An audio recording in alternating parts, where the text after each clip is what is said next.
All praise, honor, and glory to Yahweh, Ba'ashem Yahweh Shai. Double honors to other apostles of Great Millstone, and salutations to Akim teach all truth and sincerity. This is gonna be a quick scripture of the day. Um, it's gonna be entitled "Scripture of the Day," and it says "Desire of Wisdom." And the scripture verse I was gonna read was Wisdom of Solomon 6:20. It says, "Therefore, the desire of wisdom bringeth to a kingdom." So, desiring this wisdom, which was the Greek word for wisdom is Sophia. Desiring this wisdom could is gonna bring us to the kingdom, which is the kingdom of heaven, which is the kingdom of Yahweh Bashem Yahweh Shai. This wisdom is it says in Isaiah 33:6, wisdom and knowledge shall be stability of thy time and strength of salvation. The fear of Yahweh is his treasure. So, and it also says in the Gospels, if we lose our life for this, for lose our life following after Yahweh Shai and following after wisdom, you'll receive 100-fold and you inherit everlasting life. And desiring the wisdom of the scriptures is how you're going to save yourself and also them that hear you. So desiring wisdom is important to continue doing. And I'm going to continue on. I'm going to read 6:21. Wisdom of Solomon 6:21. It says, if your delight be there in thrones and sepulchres, or ye kings of the people, O ye kings of the people, honor wisdom, that ye may reign forevermore. Like King Solomon, this is he when he became the king of all over all Israel after King David died,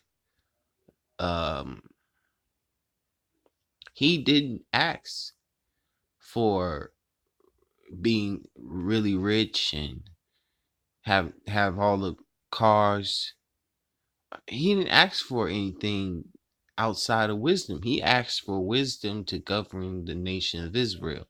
He didn't ask for a bunch of wives. He didn't ask for a bunch of riches. He didn't ask for a bunch of things.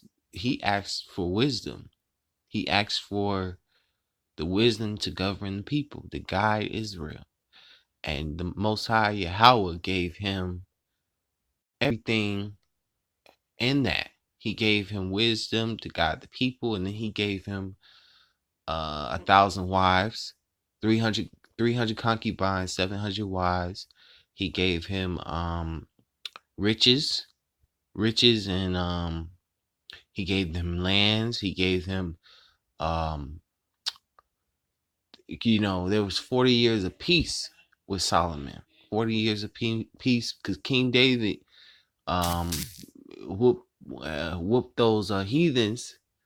It was whooping, had his foot up them heathens asses. He was whooping those heathens while he was ruling. And so Solomon had Solomon's kingdom was peaceful, had a peaceful reign. And that was 40 years of peace, and during the time of David, and Solomon, it was peaceful during Solomon's reign because of the whooping of David being the whooping stick during his reign. And then when Solomon came, every nation was subdued under us, our people, Israel. So, but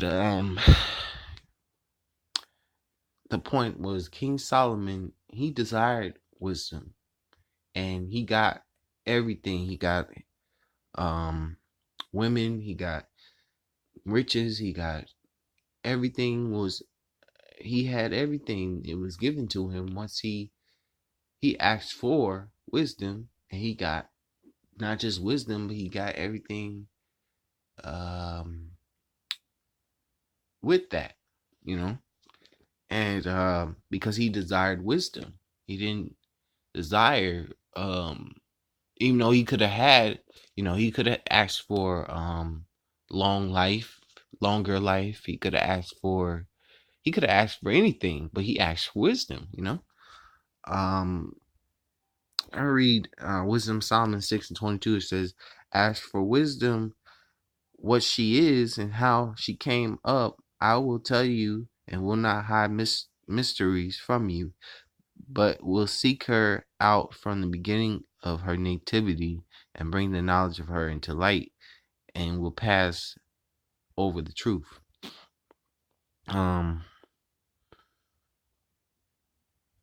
I'm continuing. Neither will I go with consuming envy, for such a man shall have no fellowship with wisdom. But the multitude of the wise is the welfare of the world, and a wise king is upholding of the people. Receiving therefore instruction through my words, and it shall do you good. So that but understanding that desiring wisdom will bring you to a kingdom. You desire wisdom, you'll, especially in this truth, you desire the wisdom of the scriptures. You're basically on your way to possibly get into the kingdom, which that is a good thing, because you desire this word, you use it as frontlets, or you use it in your everyday life. You be a doer of the word, not just a hearer, and you desire the wisdom of the scripture. You have your life. Slaki. You use these scriptures in your everyday life. That's what you do. You use these scriptures in your everyday life. That, it shows that you're being desiring wisdom, and you're also being circumspect, and you're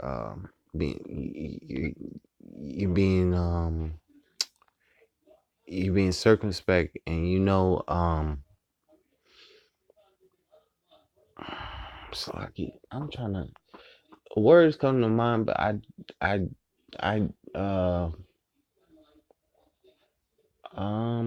words come to my mind. You use it in your everyday life, and you use it in you're being wise as a serpent, harmless as a dove, and you're being circumspect. So everything you do, you filter it through the scriptures, basically. I'm gonna read one last thing I wanted to bring out in scriptures. It says in Proverbs 9 and 9 and 8, and I'm just gonna read. It says, reprove not a scorner, lest he hate thee. Rebuke a wise man, and he shall love thee. So, reproving a scorner, which is any a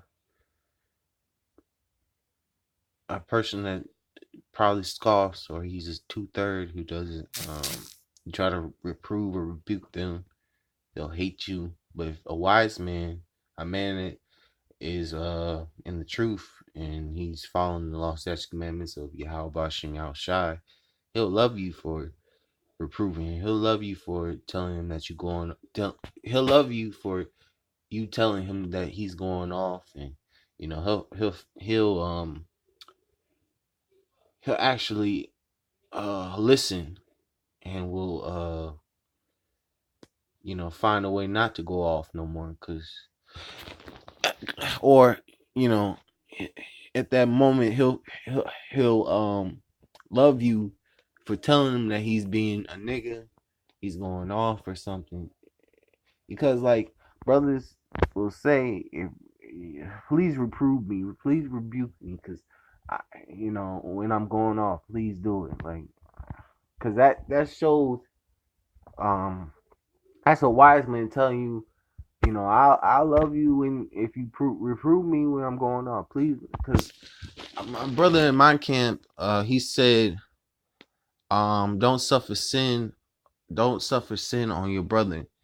Let your brother know when he's going off. Let your brother know. That's how you love your brother. That's how you love your Akim. You tell them when they're going off. You rebuke them when they're going off. Because it says right here, rebuke a wise man, he will love thee.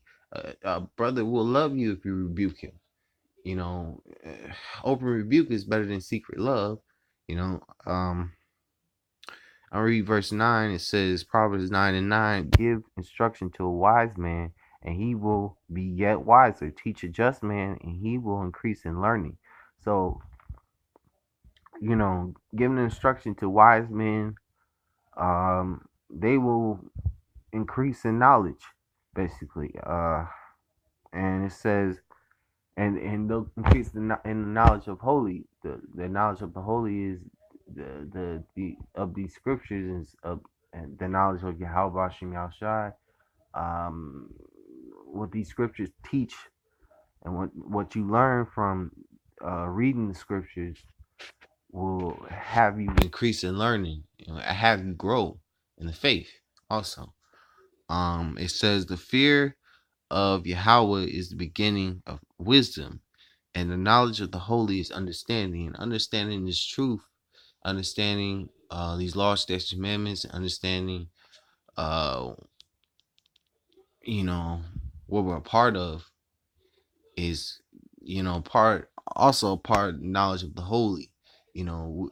Like the truth is the knowledge of the holy, knowing that we're the so-called Negroes, Latinos, Native Americans are the true children of Israel, knowing that the martial law is coming, and the RFID chip is the mark of the beast. Our people are going to be in the kingdom.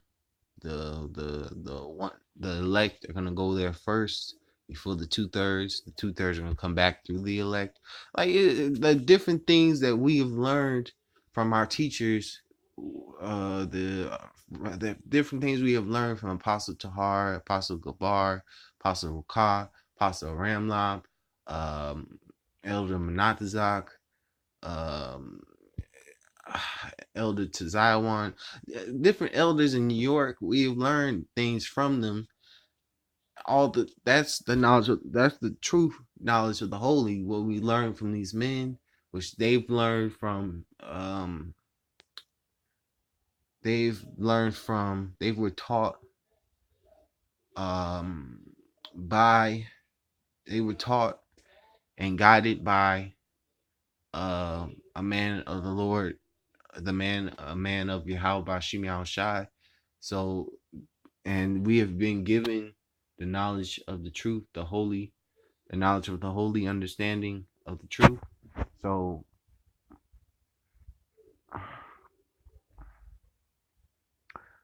anyway, that was my last scripture. And I'm gonna say, all praise, honor, glory to Yahweh Bashim Yahushai. Double honors to Elder Apostles, Great Millstone, and salutations to Akim. Each all truth and sincerity. I'm gonna say Shalom.